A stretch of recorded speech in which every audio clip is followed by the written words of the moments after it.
What the heck's a barrow, you ask? It's a raised mound of earth which conceals a burial chamber.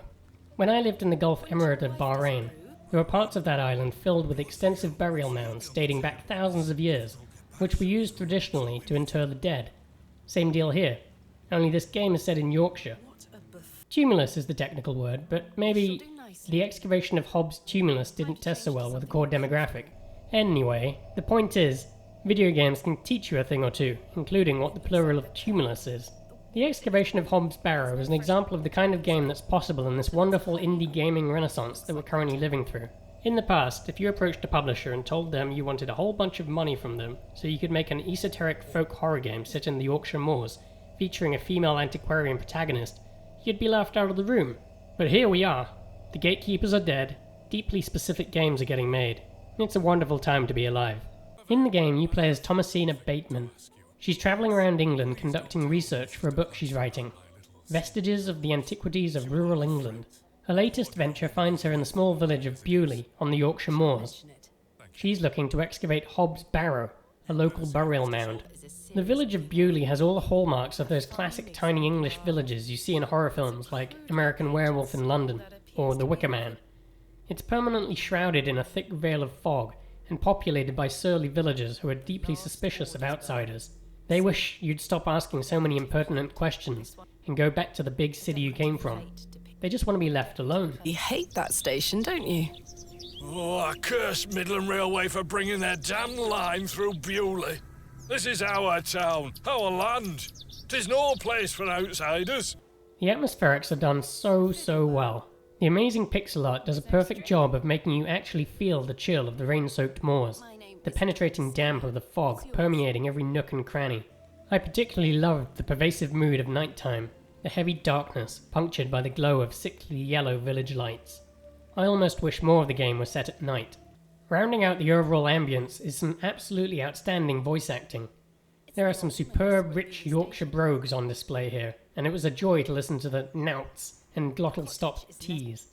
The whole cast of actors lent a lot of credence to the project and brought the village alive. Some call me that. I prefer Mildred Walker, given as that's my name. Apologies. Thomasina Bateman. I think we met at Bewley Station. Of course, there's a strange tension in the air that grows as you begin to delve deeper into the village's affairs. Not everything is quite as it seems, and some things are definitely being hidden. By day, you're warned to steer clear of Hobbs' Barrow, and by night you're plagued by strange and sinister dreams. As the story unfolds, things take a rapid turn for both the surreal and potentially supernatural. The horror that eventually manifests is satisfyingly creepy and sufficiently gory. Your daily activities are interspersed with flashbacks to your childhood in which you learn about the fate of your father and the course of events that has led you on the hunt for Hobbs' Barrow.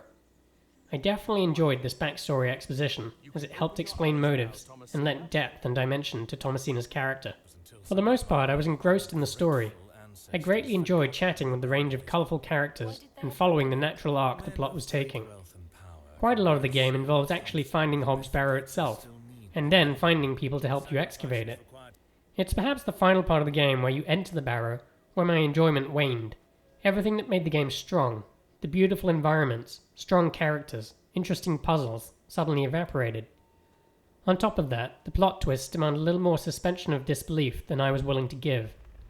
I wasn't a fan of the ending because the linear plot forced you into doing things that didn't cohere with the character they'd spent so much time building up. But I know that endings are hard, and ultimately it didn't detract from my overall enjoyment of the game. This is a quick game, especially if you're any kind of adventure game veteran.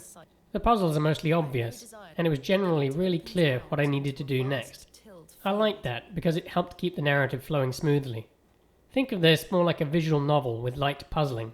All in all, there's about 6 to 7 hours of game here.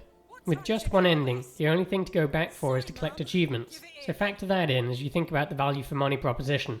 And, if you're into horror-themed adventure games, then check out my other review of Nightmare Frames. Published by Wad Jedi Games, this definitely has some of the DNA of Dave Gilbert's excellent modern point-and-click adventure games. If you want to know where this game is aimed, there's an achievement you get for correctly identifying Shakespeare quotes. And whether or not that sounds like something that you'd like to do will be a prime indicator of whether or not you'd like this game. Come for the validation of your English literature degree, and stay for the creeping eldritch horror.